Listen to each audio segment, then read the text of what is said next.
Abdoulaye Maïga est bien connu des Maliens. C'est lui qui, depuis plusieurs mois, relayait les communiqués de la junte à la télévision nationale. Le gouvernement de la transition exige du président Macron d'abandonner définitivement sa posture néocoloniale, paternaliste et condescendante pour comprendre que nul ne peut aimer le Mali mieux que les Maliens eux-mêmes. C'est désormais le Premier ministre par intérim du Mali. Assimi Goïta, président de la transition malienne, vient de le nommer à ce poste. Il remplace Choguel Maïga, hospitalisé il y a 8 jours après un malaise cardiaque, selon des sources hospitalières.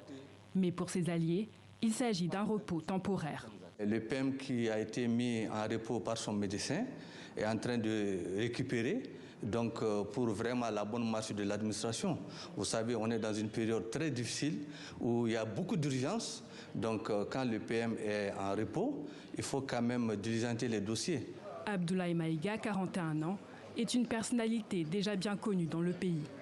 Ministre de l'administration territoriale et de la décentralisation, il est nommé l'année dernière porte-parole du gouvernement. Depuis, il relaie régulièrement la politique de la junte militaire qui dirige le Mali depuis août 2020.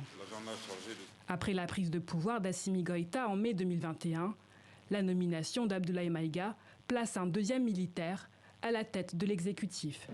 Une situation dénoncée par l'opposition. Il ne faut pas oublier que la charte de la transition ne veut pas qu'on ait de Premier ministre militaire.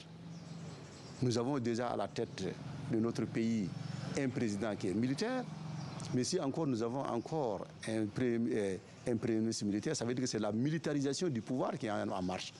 Abdoulaye Maïga est proche d'Assimi Goïta, même s'il n'était pas membre de la junte du CNSP, qui a pris le pouvoir en août 2020. Il a notamment étudié en France et travaillé pour la CEDEAO et l'ONU, deux organisations parfois critiquées par la présidence de transition au Mali.